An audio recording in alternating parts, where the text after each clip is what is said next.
Bonjour tout le monde, que Dieu vous bénisse dès là où vous êtes. C'est votre serviteur, le pasteur Benoît.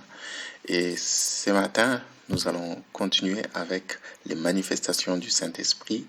Et comme vous le savez, les 9 manifestations du Saint-Esprit qu'on retrouve dans 1 Corinthiens chapitre 12 à partir du verset 8 sont divisées en 3 parties ou en 3 groupes, 3 catégories.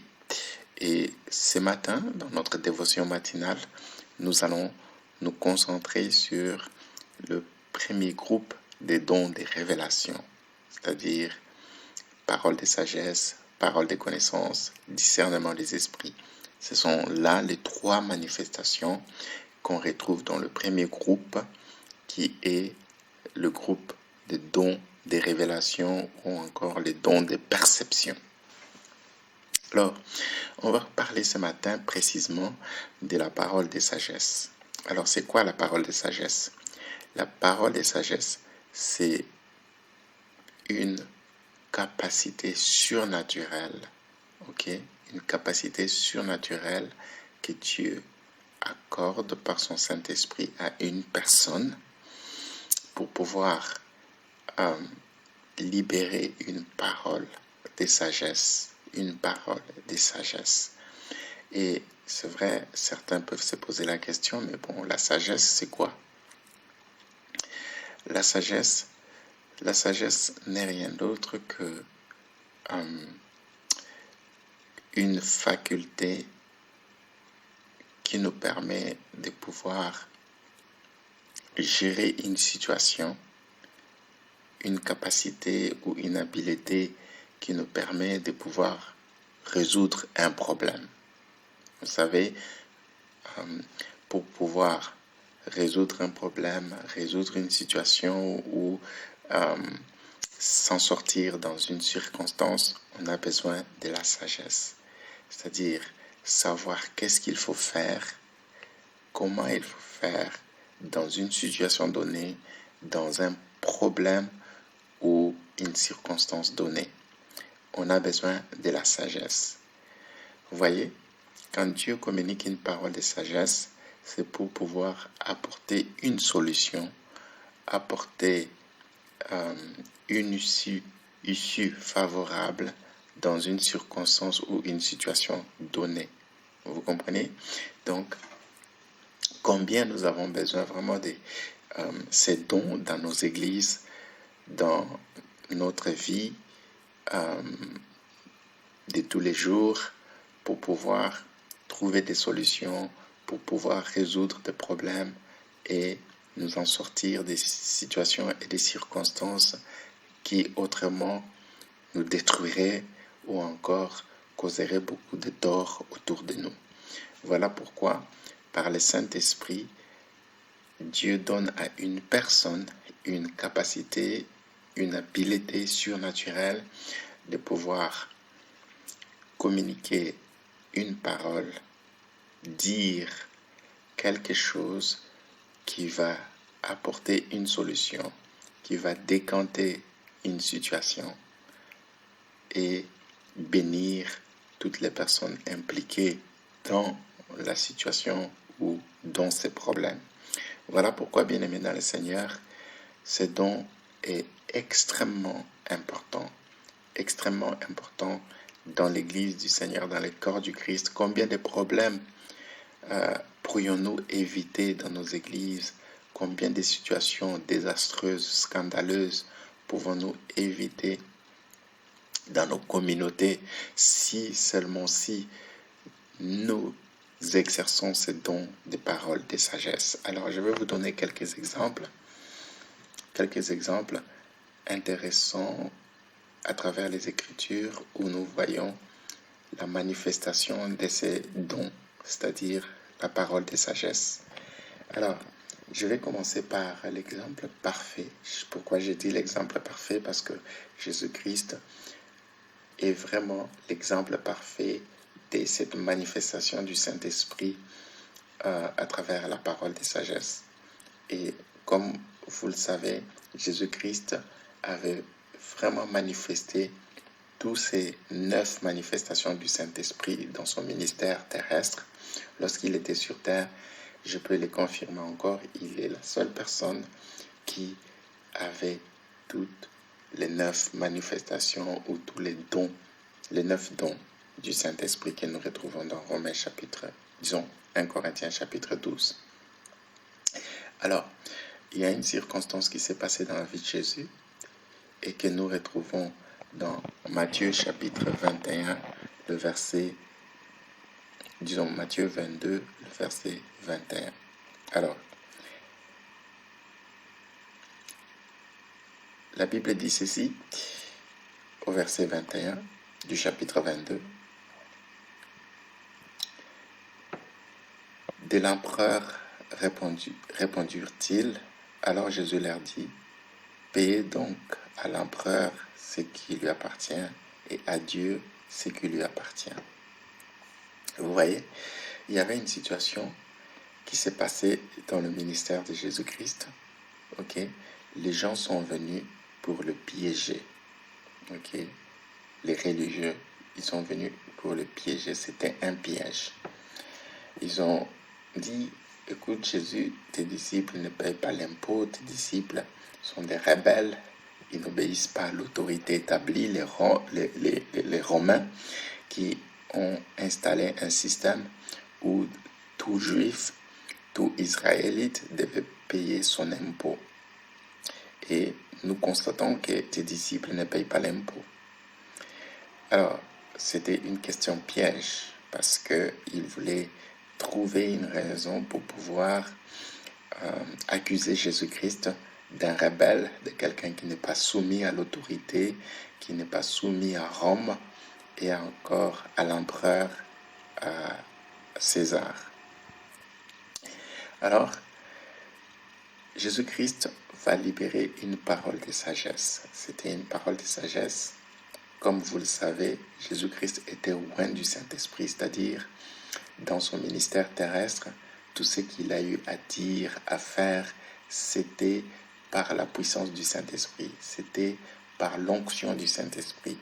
Donc c'est le Saint-Esprit qui a permis à Jésus-Christ d'accomplir les choses que nous admirons à travers les évangiles, les miracles, les guérisons et toutes ces choses extraordinaires qu'il a faites, qu'il a dites. Et c'était donc par la puissance du Saint-Esprit. Et donc Jésus-Christ avait ces dons qui s'est manifesté puissamment dans son ministère terrestre. Et donc il va libérer cette parole de sagesse. Il va leur poser la question, écoutez, amenez-moi une pièce d'argent et c'est quoi l'inscription qui est dessus, c'est quoi l'image qui est sur cette pièce. Alors ils vont répondre que c'est l'image de César, l'inscription de César. Et donc, la parole de sagesse, c'est ce que nous retrouvons au verset 21, où il va dire à ces gens-là qui lui ont posé la question, il va leur dire ceci, payez donc à César ce qui est à César, ou encore, payez donc à l'empereur ce qui lui appartient, et à Dieu ce qui lui appartient. Ça, c'est une parole de sagesse. Parce que non seulement cette réponse, avait étonné les personnes qui sont venues poser Jésus-Christ cette question, mais aussi ceux qui ont entendu cette parole remplie de sagesse qu'il va donner à ces gens qui sont venus les piéger. Donc, bien aimé dans le Seigneur, Jésus-Christ s'est tiré d'affaire, il s'est sorti de ces pièges à cause de la parole de sagesse, à cause de la parole de sagesse. Comme je vous ai dit, la parole de sagesse, c'est vraiment une capacité, une habilité surnaturelle où le Saint-Esprit vient nous révéler de manière surnaturelle quoi dire, quoi faire par rapport à une situation donnée, par rapport à une circonstance ou un problème qui se présente devant nous. Et c'est très important vraiment que nous puissions opérer en tant qu'Église, en tant que chrétiens, dans cette grâce, dans ces dons magnifiques qui nous permettraient vraiment de nous en sortir de beaucoup de pièges. Combien d'églises se sont trouvés dans des problèmes, dans des difficultés, dans beaucoup de pièges, puisqu'ils ont manqué de marcher dans la parole de sagesse. Ils ont manqué de laisser le Saint-Esprit leur révéler qu'est-ce qu'il faut faire, comment s'y prendre dans une situation donnée ou dans une circonstance donnée. Alors, autre chose que j'aimerais juste donner comme exemple pour que vous puissiez comprendre l'importance de ces dons, de cette manifestation, combien importante pour nos églises et surtout pour nos vies, si nous voulons vraiment nous en sortir, si nous voulons vraiment avoir du succès, la réussite dans tout ce que nous entreprendrons ou dans n'importe quelle situation nous pouvons nous retrouver.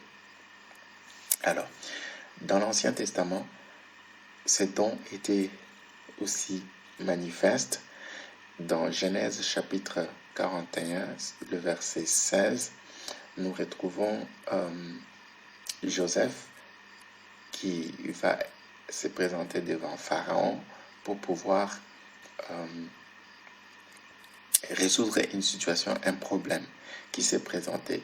Et Dieu va révéler à Joseph la solution au problème de Pharaon et évidemment les problèmes qui devaient arriver dans les années à venir, c'est-à-dire la famine. La famine, ça allait être une crise vraiment déstabilisante, non seulement pour le monde, mais surtout pour l'Égypte. Et donc, c'est en ce moment-là que Dieu va donner à Joseph une parole de sagesse. La parole de sagesse, c'est ce qui va permettre à ce que l'Égypte puisse éviter la crise de la famine, que l'Égypte puisse éviter cette catastrophe qui allait amener beaucoup de vies, amener beaucoup de détresse et de désolation dans les pays d'Égypte. Bien-aimé, Joseph était un homme rempli du Saint-Esprit. C'était un homme qui avait les dons des révélations, c'est-à-dire que Dieu lui montrait, lui révélait des choses. Et c'est comme ça qu'il a reçu l'interprétation du rêve de Pharaon. Dieu a utilisé la sagesse, c'est-à-dire qu'il avait donné à son serviteur pour pouvoir libérer une parole de sagesse. Une parole de sagesse. Et cette parole de sagesse, c'était quoi? Pharaon, écoute la parole de sagesse. Si tu veux t'en sortir dans cette situation qui arrive, dans cette crise qui arrive, écoute cette parole de sagesse, ce que tu dois faire, c'est-à-dire comment tu dois gérer la situation qui arrive. Choisis un homme sage que tu vas établir et qui va gérer les années d'abondance, mettre à côté une réserve pour pouvoir utiliser cette réserve pendant la période des vaches maigres, la période de crise, de famine. Et donc, voilà un peu, bien aimé dans le Seigneur, dans l'Ancien Testament, où nous voyons le Saint-Esprit révélé à un homme à partir de la parole de sagesse pour pouvoir résoudre une situation, résoudre une crise qui pouvait emporter beaucoup de vies, amener beaucoup de détresse en Égypte. C'est très important que nous puissions vraiment voir l'importance de ces dons. Vraiment, c'est un don merveilleux qui pourrait éviter beaucoup de dégâts, non seulement dans l'Église, mais surtout dans le monde tout autour de nous, si nous avons des hommes et des femmes qui peuvent opérer dans la parole de sagesse. Et nous éviterons beaucoup de crises, nous éviterons beaucoup de calamités, de destructions autour de nous, si seulement il y avait des hommes et des femmes qui pouvaient libérer une parole de sagesse pour apporter la solution, pour apporter les réponses aux situations compliquées, difficiles qui se présentent dans la vie des hommes. Alors, un autre exemple, c'est un exemple que je vais prendre aussi dans l'Ancien Testament. Et c'est Salomon. Nous savons très bien que Salomon était béni par Dieu avec une sagesse extraordinaire. Ok? Et donc, la sagesse que Salomon avait reçue de la part de Dieu, c'était un don. C'était un don.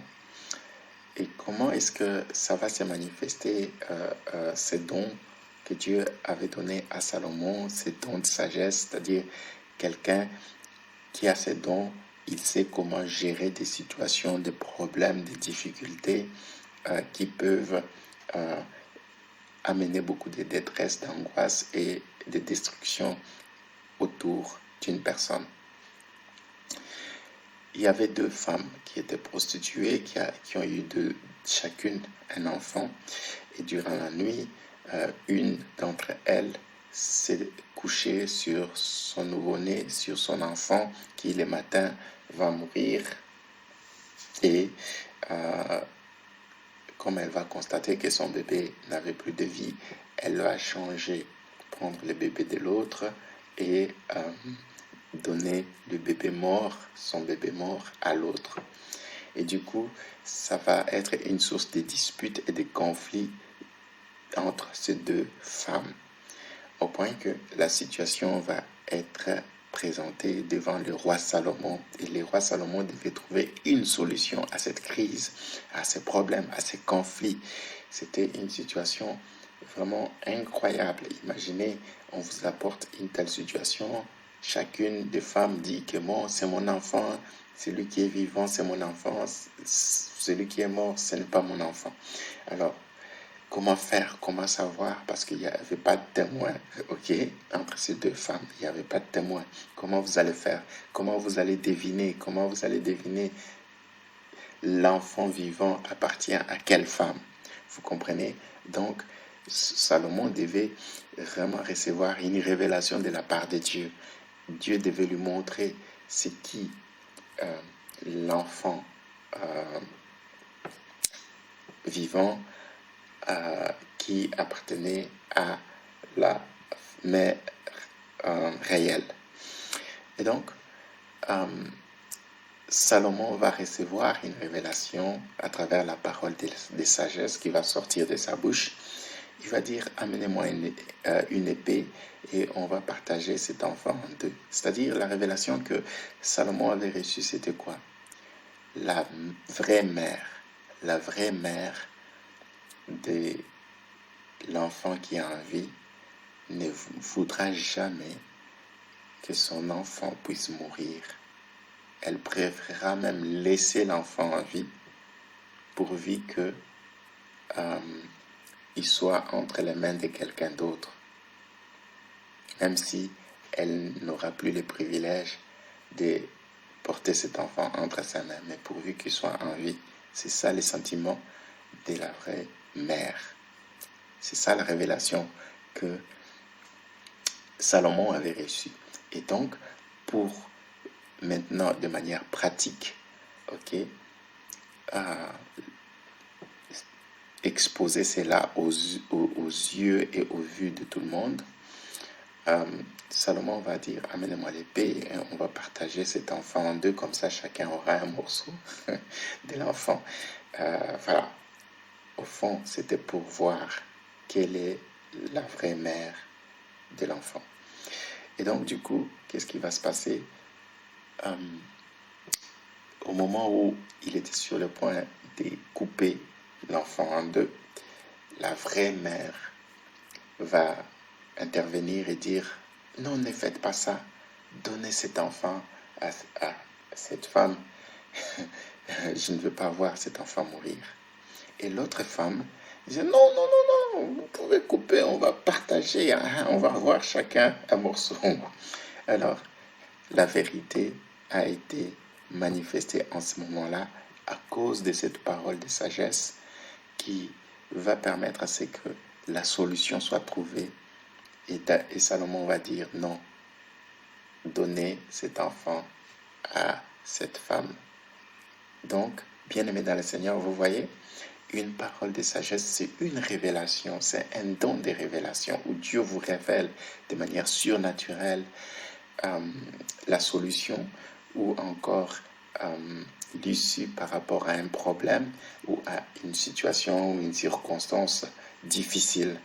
Donc, bien aimé, c'est vraiment très important que nous puissions vraiment permettre au Saint-Esprit de pouvoir nous utiliser avec la parole de sagesse. Combien de mariages, combien de familles, combien de relations pouvaient être sauvées si vraiment l'Église avait opéré dans ses dons de parole de sagesse. Combien de personnes seraient épargnées de destruction si nous avions utilisé ces dons spéciaux, surnaturels du Saint-Esprit qui est la parole de sagesse.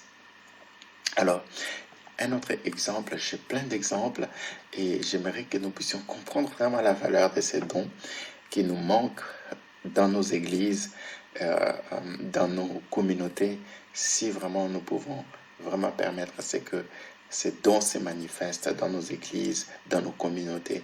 Nous sauverons beaucoup de couples, beaucoup de familles, beaucoup de relations, beaucoup de situations. Et un autre exemple, c'est l'exemple que nous voyons dans Matthieu chapitre 10, versets 19 à 20.